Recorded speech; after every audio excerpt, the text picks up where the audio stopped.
तुम्हारा content solid हो सकता है, बट अगर प्रेजेंटेशन ही गंदा हुआ ना तो एग्जामिनर बोलेगा कि दिल जीत लिया तुमने पर मार्क्स नहीं मिलेंगे।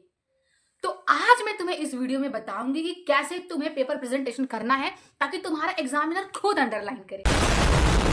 Because paper presentation can turn your 60 into the 19.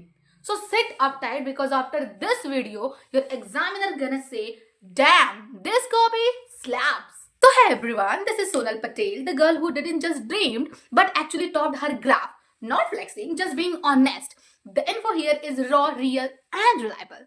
And if you're watching these, trust me guys, trust me, I'm gonna prove you with the passion made consistency, miracles happen. So जो भी मैं तुम्हें इस video में बताऊंगी तुम्हें उसकी आदत आज से ही डालनी पड़ेगी, बिकॉज तुम अभी से इसको प्रैक्टिस करोगे, फिर प्री बोर्ड में जाके प्रैक्टिस करोगे, फिर उससे गलती करोगे, फिर सीखोगे, फिर जनवरी में प्रैक्टिस करोगे, जब बोर्ड में जाओगे लिखने तो तुम्हारा कॉन्फिडेंस लेवल यहां होगा मेरे भाई, यहां पे। So point number first, section experiment. तो देखो, जब मेरा एग्जाम होता है, जब मैं एग्जाम देने जाती हूँ तो मेरे को करंट अफेयर्स वाला जो सेक्शन है मेरा, उससे बहुत दिक्कत जाती है।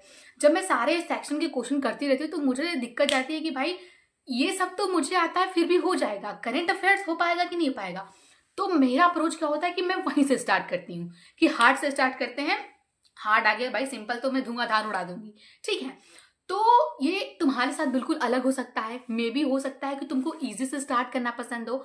तो तुम क्या काम करो कि अभी से पेपर सॉल्व करना स्टार्ट करो, 2-3 पेपर सॉल्व करो और पहले हार्ड से स्टार्ट करो, फिर मॉडरेट से स्टार्ट करो, फिर इजी से स्टार्ट करो, फिर चेक करो कि तुम्हें इजी कहाँ पड़ रहा है, कहाँ से तुम स्टार्ट करना चाहते हो।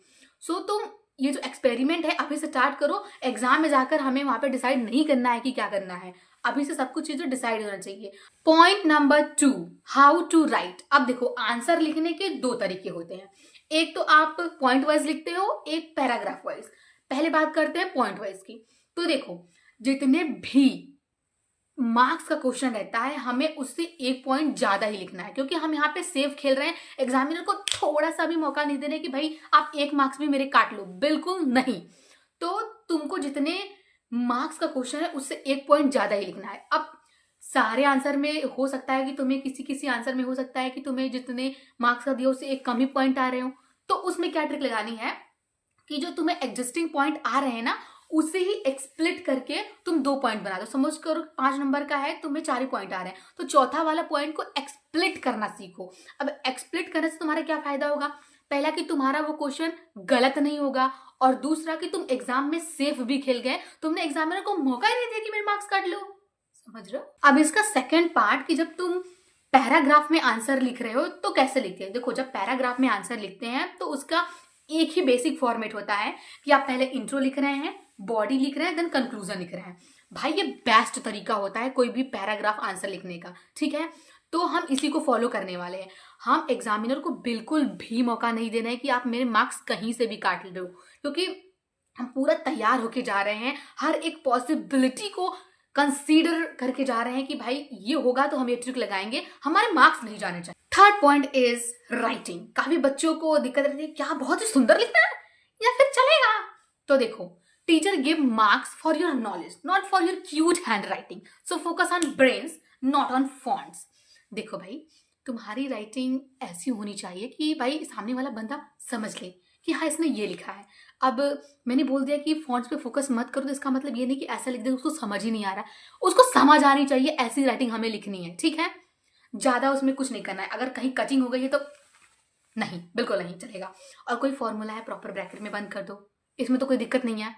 And the last point is time management, जो कि मेरा फेवरेट पॉइंट है, बिकॉज इसकी वजह से मैंने 15 मार्क्स लूज किए हैं गाइस, उसका दर्द मैं समझ सकती हूँ, ठीक है। So time is a main character in board exam. Play it smart और इट प्लेज यू।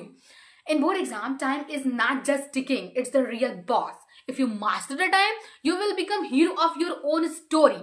एंड इस पे जितना भी बोला जाए वो कम है। अगर तुमको इस पे एक डिटेल्ड एनालिसिस वाली वीडियो चाहिए, मेरे को कमेंट करो, मैं उस पर वीडियो बनाऊंगी, बिकॉज मैंने वो लूज किया है, देन मुझे पता है सब कुछ उसके बारे में, ठीक है। और इस मर्ज की एक ही दवा है, practice practice and practice. Practice से ही तुम्हारा टाइम मैनेजमेंट आ सकता है तुम्हारे कंट्रोल में, वरना नहीं आ सकता। मित्र मुंह लेके आ जाओगे 15 मार्क्स करिए मेरी। एक बात और, इन board exam marks follow those who master the time. So be the hero who runs the clock, not the one who runs out of it. And let's slay this board season like a legend. So here we come to the end of our video. मैंने काफी सारे point consider किए हैं. अगर तुम्हें लगता है कि कुछ और पॉइंट छूट गया वो डिस्कस करना चाहिए, so comment right now. And तुम्हें अगर टाइम मैनेजमेंट पे वीडियो चाहिए तो बता देना, मैं उस पर बहुत अच्छा वीडियो बना सकती हूँ. ठीक है. एंड पढ़ते रहो बोर्ड्स के लिए, एकदम नो प्रेशर, एकदम जमा के पढ़ते रहो. बोर्ड सीजन को एकदम फोड़ना है. And bye guys, love you, take care. मिलते हैं नेक्स्ट वीडियो में.